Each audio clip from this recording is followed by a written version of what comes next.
Alors nous voilà dans le redémarrage sous Windows 10 de la box AlphaWiz X5.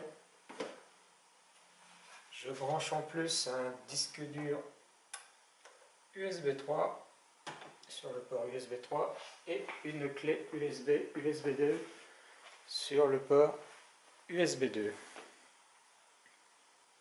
Donc on voit que c'est quand même beaucoup plus rapide que la première fois. Ça avait mis à peu près 10-15 minutes à démarrer.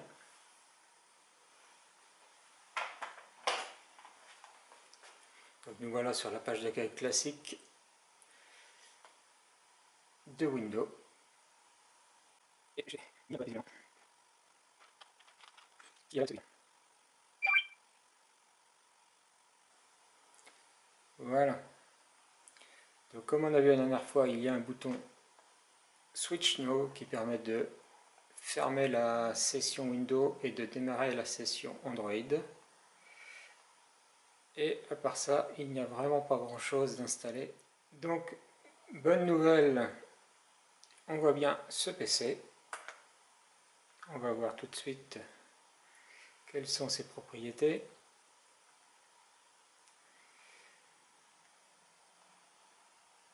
C'est un processeur X5 à 1,44 GHz avec 2 Go de RAM d'installé.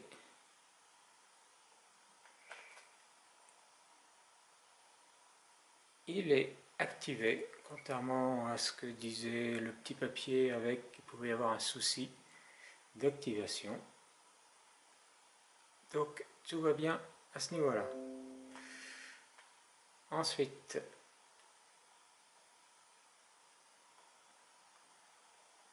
bon, je crois que l'explorateur vient de me le jeter.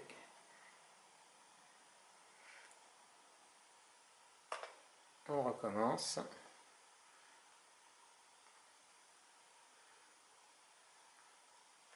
Alors, la taille du disque dur, si on peut appeler ça comme ça. Il y a une capacité de 15 Go. Comme je vous disais tout à l'heure, il y a 10 Go qui est alloué à Android. Là, on voit un disque de 15 Go, dont 3 Go de libre et 12 Go pris par le système. Il va falloir faire quelque chose. Ça veut dire qu'il nous manque une dizaine de gigaoctets qui sont pris par je ne sais quoi. La bonne nouvelle, c'est que contrairement à Android, ma clé USB est parfaitement reconnue et mon disque dur USB 3 est parfaitement reconnu également. Je vais lancer du coup un outil de benchmark.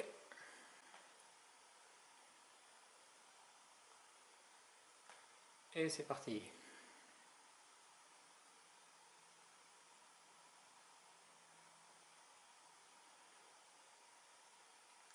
Heureusement, il y a également sur cette petite box un emplacement SD où vous pouvez rajouter une carte mémoire jusqu'à 128 Go et pour utiliser Windows, eh ben, ce ne sera pas de refus. Alors, nous voilà maintenant dans les tests graphiques GPU. Comme on peut le voir, c'est plutôt saccadé, ce qui devrait confirmer le résultat qui était dans la partition Android, à savoir que il n'est pas terrible avec le GPU, ce petit ordinateur. Ce qui veut dire que si c'était pour jouer à Call of Duty en Full HD, eh bien, il va falloir passer votre chemin.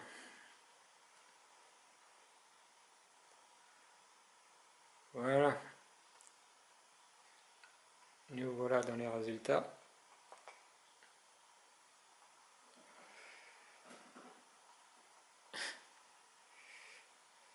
Donc pour info, ce user benchmark, il est quand même très pessimiste.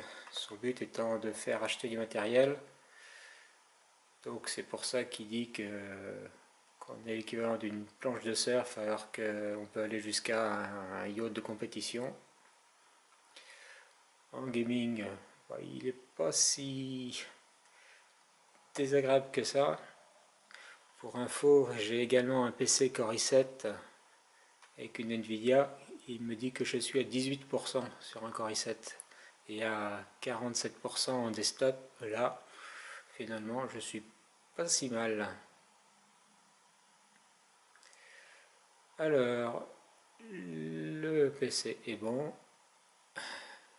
le processeur est lent, le graphique est lent, le boot drive est pas très rapide. Bon, évidemment, puis en mémoire 2 Go, c'est pas extraordinaire. Ah, par contre, j'ai un Windows qui est à jour.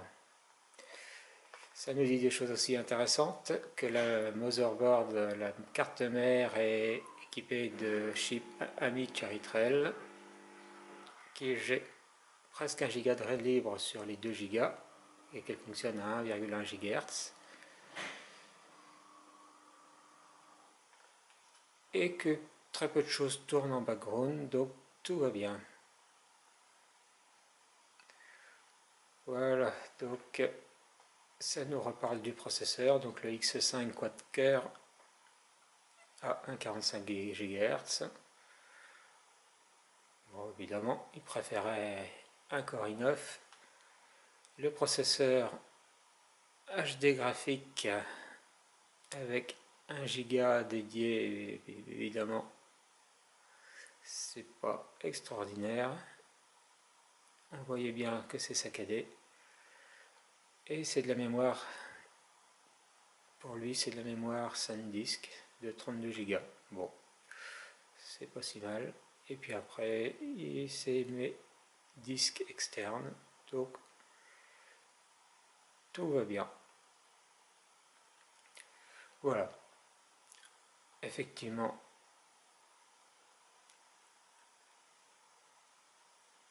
c'est pas une bête de course, mais franchement, vu la taille qu'il fait, c'est plutôt très bien. On va essayer de lancer pour finir un échantillon HD. Donc ça c'est du 720p. Pour le moment je n'ai pas installé le moindre pilote ni driver, donc ça va essayer de le lancer avec le lecteur d'origine. On met en plein écran.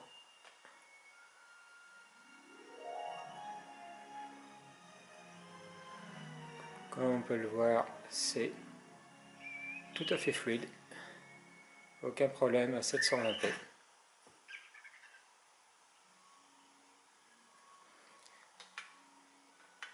On va essayer maintenant de lancer le 1080p.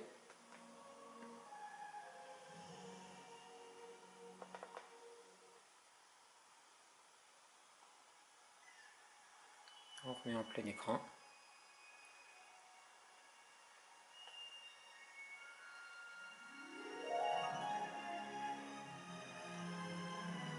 Et là, on voit que c'est plus compliqué. C'est même pas fluide du tout.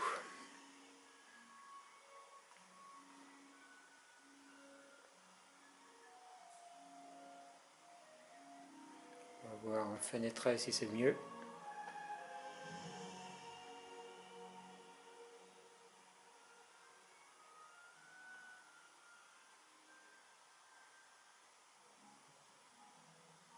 Ce n'est pas mieux. Donc voilà, pour le 720p, pas de problème. Mais au moins avec le lecteur par défaut, ce n'est pas terrible. Je pense que avec un lecteur un peu plus efficace,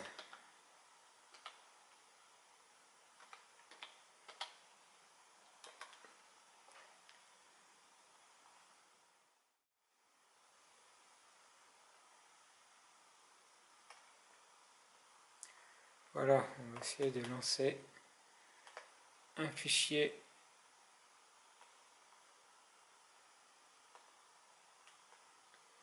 « 1080p » avec MPCHC.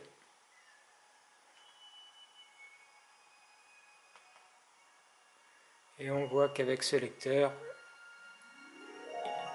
il n'y a aucun problème de fluidité.